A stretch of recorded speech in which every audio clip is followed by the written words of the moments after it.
Dangerous weather as storms slam the eastern half of the country. Authorities in Texas drastically revised the number of missing in those devastating floods as lawmakers get to work on measures they hope will save lives. And the WNBA's biggest stars make a very public statement to the league. First, the flash flooding threat for communities across the country. Bystanders and first responders rescuing motorists trapped by rapidly rising waters. What's in store for tonight and the look ahead as extreme heat grips the heartland and south? Our weather team times it all out. A close call between a Delta regional passenger jet and a B-52 bomber. The B-52 with its location off, the Delta pilot maneuvering at the last minute to avoid colliding with the bomber, later apologizing to passengers, what we're learning now.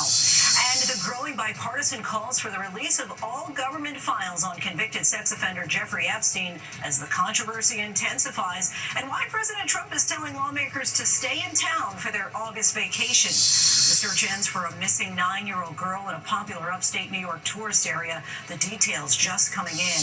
Israel expands its evacuation orders in the Gaza Strip amid more violence as dozens more Palestinians are killed while trying to reach food aid centers. A threat for Washington State's salmon population after a fuel tanker crash and massive spill. The WNBA's biggest names make a statement during the All-Star weekend amid contentious contract negotiations, what the league is saying, and the record-breaking game that included the new 4-point shot.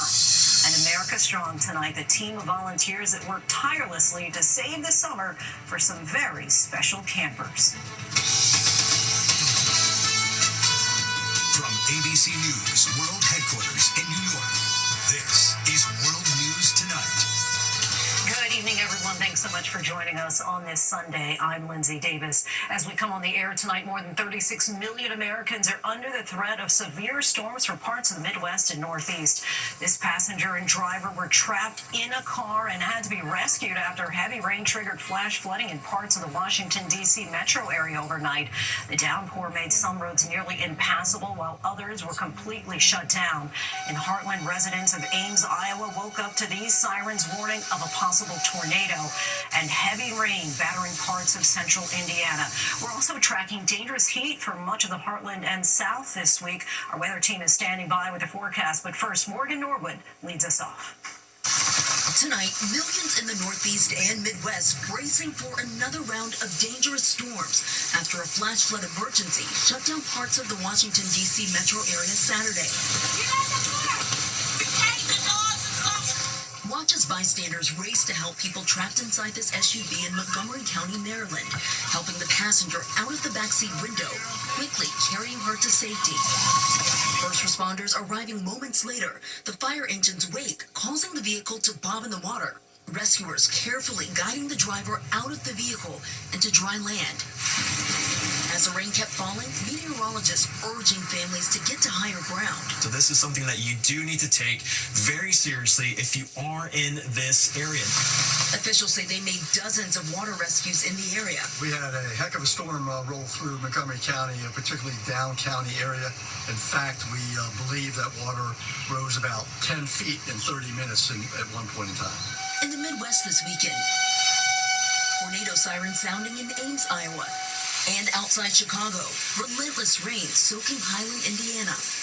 And Lindsay, more rounds of heavy rain are now targeting the Midwest. The ground in parts of that region already saturated, increasing the risk for dangerous flash flooding tonight. Lindsay? Last thing those areas need, Morgan. Thank you. Let's get right to meteorologist Danny Beckstrom from our New York station, WABC. Good evening, Danny. Time this all out for us. Lindsay, a new round of dangerous weather, bringing the threat for severe thunderstorms, but also the continued risk for flash flooding tonight. Looking at the radar, a severe thunderstorm watch for much of New England, including Boston tonight, with damaging wind gusts being the primary concern. But another big concern tonight, flash flooding as rounds of heavy rain continue to fall on already saturated ground. Flood watch in effect from Missouri to West Virginia through at least tomorrow morning, with rain impacting the morning rush from St. Louis to Louisville. The other big story for the work week, dangerous heat in the heartland and south. heat alerts from Kansas to the Carolinas, with heat index values back in the triple digits on Monday. And the extreme heat not only holds for much of the coming week, it also spreads north. In Chicago, we're looking at highs in the upper 90s by Wednesday. Lindsay? Danny, thank you. Now to another close call in the skies. A Delta regional pilot making an aggressive maneuver to avoid a midair collision with a B-52 bomber. Let's bring in ABC's Mola Lenghi at Dulles International Airport tonight. Mola, what are you learning about this incident? Well, Lindsay, as you said, an incredibly scary moment in the air, the pilot having to make what he described as an aggressive maneuver in order to avoid that mid-air collision.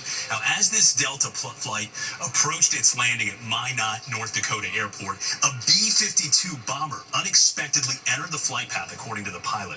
Now, we should note that Minot is home to an Air Force base near the commercial airport, but the pilot later telling his passengers that he was never given any sort of warning by air traffic controllers about the B-52's location. Once on the ground, the pilot apologizing to passengers about the close call, essentially telling them, nobody told us we had company up here, and that, quote, this is not normal. Now, there were no reported injuries, fortunately, but of course, we're only 6 months removed from that deadly mid-air collision at Reagan National Airport, just outside of Washington, D.C., where 67 people were killed. As you can imagine, Lindsay, some people still anxious. Still on the hearts and minds of many. Mola, thank you. Now to politics. House Republicans joining Democrats for a resolution to release all the government files on Jeffrey Epstein. While it's largely a symbolic gesture, it comes as President Trump has tried but mostly failed to dismiss his supporters' fervent interest in the case and what it represents. ABC senior White House correspondent Selena Wang has more. Tonight, growing bipartisan pressure on the Trump administration to release all of the government's files on convicted sex offender Jeffrey Epstein. A group of House Republicans joining Democrats, pushing for a vote to compel the release. The resolution would carry no legal weight, but underscores the outrage some lawmakers are feeling from their own base. Epstein died by suicide in jail in 2019, shortly after being charged with sex trafficking and sexual abuse of underage girls. Many of Trump's allies, including his FBI director Kash Patel and his deputy Dan Bongino, fueled Epstein conspiracies for years. Now many Republicans are demanding answers. I don't think we're ever going to get to the bottom of anything. This town doesn't give up its secrets very easy. Earlier this year, Attorney General Pam Bondi claimed to have Epstein's so-called client list. But then weeks ago, the Justice Department and FBI issued a memo stating the case is closed, that a systematic review revealed no incriminating client list and no credible evidence found that Epstein blackmailed prominent individuals. The backlash from some of Trump's base was intense. The president responded by lashing out at some of his own supporters. They're stupid people.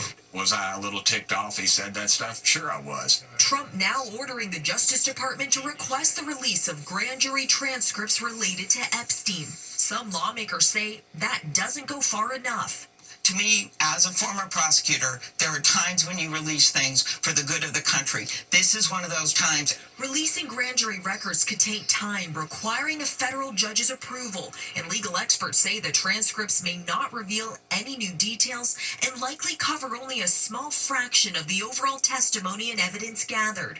Alan Dershowitz, Epstein's former lawyer, says Ghislaine Maxwell, Epstein's convicted co-conspirator, currently serving a 20-year prison sentence, should testify before Congress. She is the Rosetta Stone. She knows everything. And Lindsay, as Congress continues to grapple with the Epstein controversy, President Trump is now asking Senate Majority Leader John Thune to cancel the Senate summer recess to push through his nominees, including the highly controversial appointment of one of his former personal attorneys to a lifetime federal judgeship. Lindsay? And Selena, in other news now to Washington, tell us about President Trump's demand that the Washington Commanders change the team name.